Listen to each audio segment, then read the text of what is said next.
안녕하세요, 카메라 여행입니다. 오늘은 제 채널 구독자 1만 명 돌파 기념 특집 프로그램을 마련했습니다. 죽기 전에 꼭 가봐야 할 여행지, 대자연의 선물, 캐나디안 로키를 소개합니다.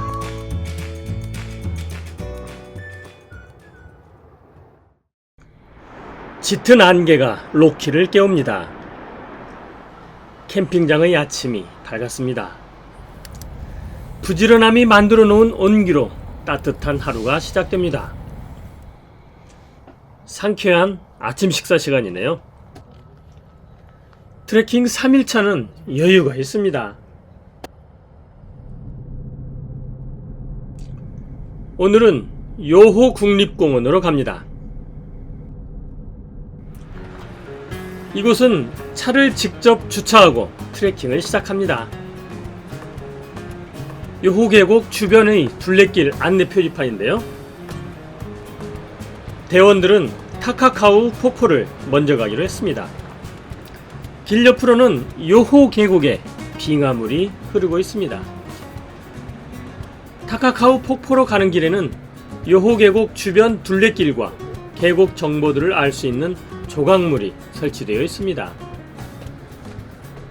들어가고 여기까지 와 있거든요. 저기 있는데 여기가 타카카우 폭포가 이 달리 빙하에서 녹음물이 떨어져요. 낙차 254m, 굉장히 큰 폭포예요. 그리고 우리는 오늘 산하게 여기에서 여기로 올라왔고 이렇게 팀 리더는 조각물을 보고 오늘 걸어야 할 길에 대해 이해하기 쉽게 설명해 주었습니다.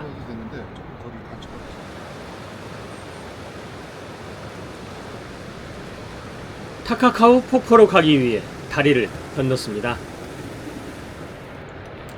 하늘을 찌를 듯이 자란 나무 숲길이 발걸음을 가볍게 해주네요. 웅장한 소리와 함께 나무 사이로 거대한 폭포가 모습을 드러냅니다. 타카카우 폭포입니다. 폭포물은 요호 계곡으로 흘러들어갑니다.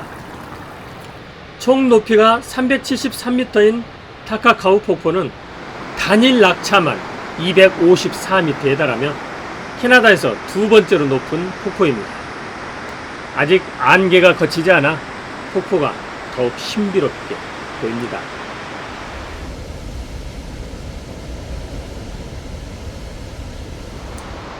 폭포 앞 전경도 신비로운데요.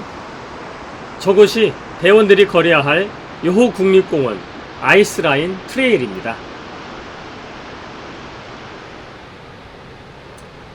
폭포를 뒤로하고 아이스라인 트레일로 향했습니다. 트레일 입구에서 오늘 걸을 구간에 대해 설명을 들었습니다. 나머지 트레일은 가다가 왼쪽으로 다 빠집니다. 우리는 계속 오른쪽으로 해서 능선을 타고 갑니다. 이들은 그냥 쭉 아이스라인 트레일 타고 이렇게 올라갑니다. 이렇게. 그러고서 요쯤 가서 하나는 그냥 그 리틀 요구로 가고 하나는 여기 크레스티라고 하는 호수로 가거든요. 저희들 요거 탈 거예요. 여기만 잘 찾았으면 문제는 없는데 길은 다 아직 안개가 완전히 거치지 않은 숲길을 걷기 시작했습니다. 나무가 울창한 숲속을 걸으니 발걸음이 가볍습니다.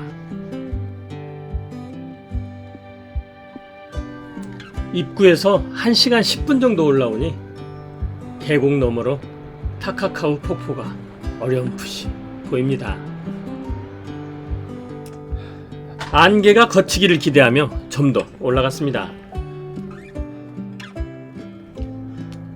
구름 위 높이에 다다르자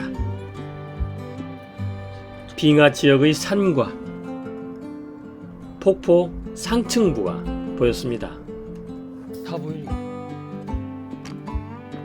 여전히 안개가 그치지 않아 좀 더 올라가기로 했습니다. 10분 정도 더 올라가니 안개가 거치기 시작했는데요. 폭포와 주변 산군들의 위용이 대단합니다. 달리 빙하의 물이 폭포가 되어 떨어집니다. 웅장하죠?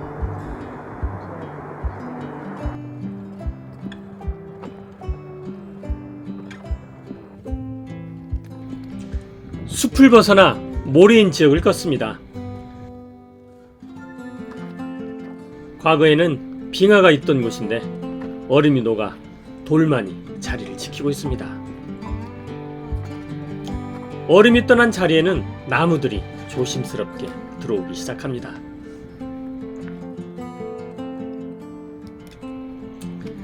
이 길은 해발 고도가 2000m가 넘기 때문에 걸을 때 숨이 차오르는데요. 이곳에 적응하기 위해서는 가능한 천천히 걷는 것이 중요합니다.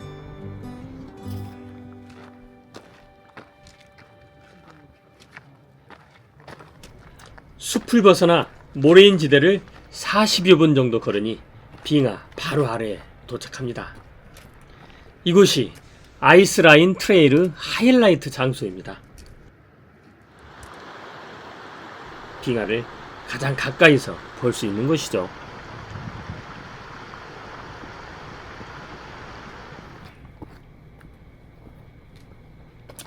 지금 걷고 있는 이곳도 모두 빙하로 덮여있던 곳입니다. 기후변화로 빙하가 빠르게 녹고 있는 모습이 안타까웠습니다. 이 빙하물도 흘러 요호 계곡으로 들어갑니다. 빙하가 녹은 물은 2000m가 넘는 장소에 호수를 만들어냅니다.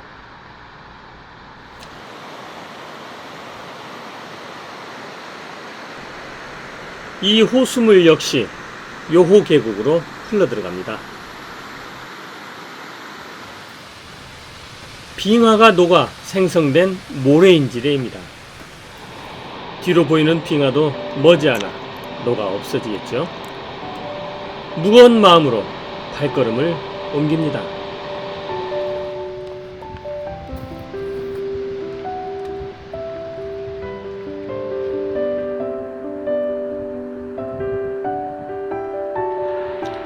젊은 아빠는 두 아이와 함께 걷습니다. 아이들에게 무엇을 보여주고 싶었을까요?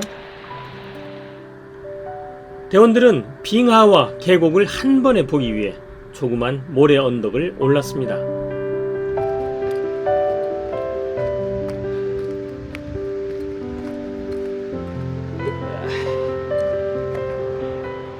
언덕 위에서는 요호 계곡, 타카카우 폭포,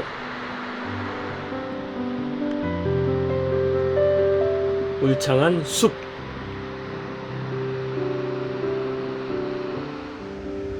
빙하지대를 한눈에 볼 수 있었습니다.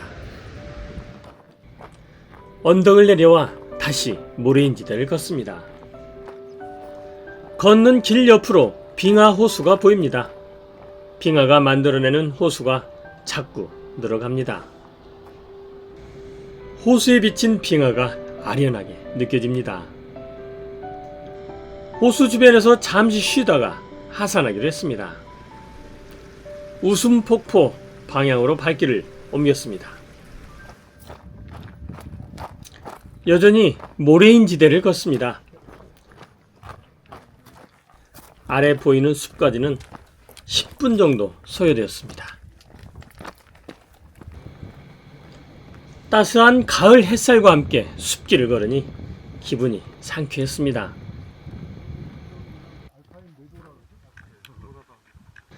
대원들의 발걸음도 가벼워 보입니다. 빙하 녹은 물이 흐르는 간헐적인 습지도 보였습니다. 빙하가 떠난 자리를 풀과 나무가 메꾸고 있는 듯 합니다. 징검다리를 지나면서 빙하지대를 벗어났습니다. 하늘 높이 솟은 나무 숲길을 걷습니다.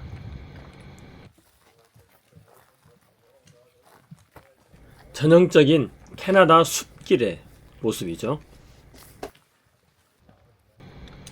빙하가 끝나는 지점에서 숲길을 40여 번 내려오면 호수가 나타납니다. 셀레스트 호수인데요. 동화 속에 나오는 숲속 호수처럼 예쁩니다. 다시 숲길을 따라 내려갑니다. 내려가다 조그만 나무 다리를 만나는데요.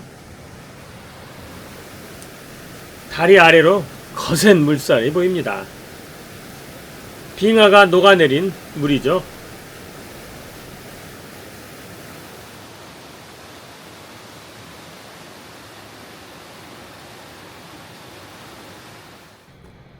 계곡을 따라 숲길을 걸었습니다.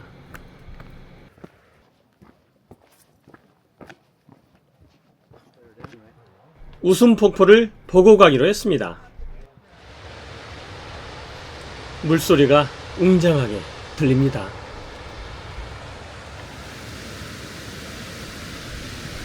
물소리를 따라 걸었습니다. 그러다 발걸음이 멈춘 곳은 시원한 물줄기를 내뿜고 있는 웃음폭포입니다. 바위 틈에서 뿜어져 나오는 물의 양이 대단합니다.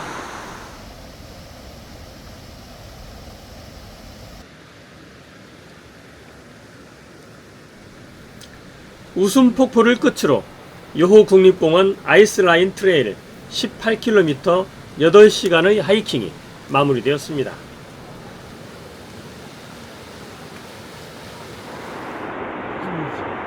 주차장으로 돌아왔을 때 타카카우 폭포에는 무지개가 피어 대원들의 무사 완주를 환영해 주는 듯 했습니다.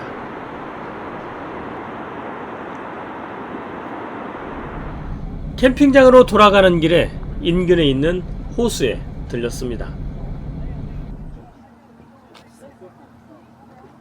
숲으로 둘러싸인 아주 멋있는 호수인데요.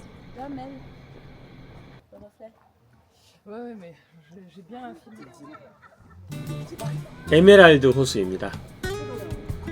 호수 이름 그대로 환상적인 에메랄드빛 물 색깔로 유명합니다. 이 호수는 1882년 캐나다 태평양 철도 건설 당시 이 지역을 탐사하던 톰 윌슨이 처음 발견했는데요. 벤풋 국립공원의 레이크 루이스와 함께 캐나다 로키를 대표하는 3대 호수 중 하나로 꼽힙니다. 호수를 따라 조성된 5.2km의 순환 산책로는 누구나 호수의 아름다운 경치를 감상하며 걸을 수 있습니다.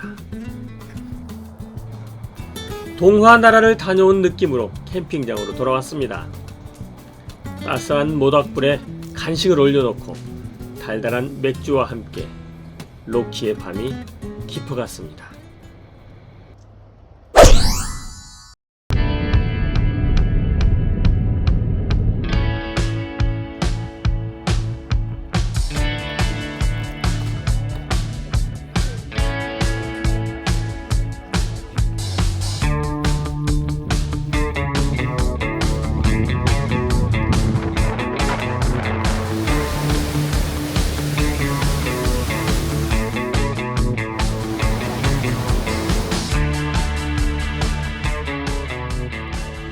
지금까지 제 영상이 좋으셨다면 구독, 좋아요, 알림 설정 부탁해요.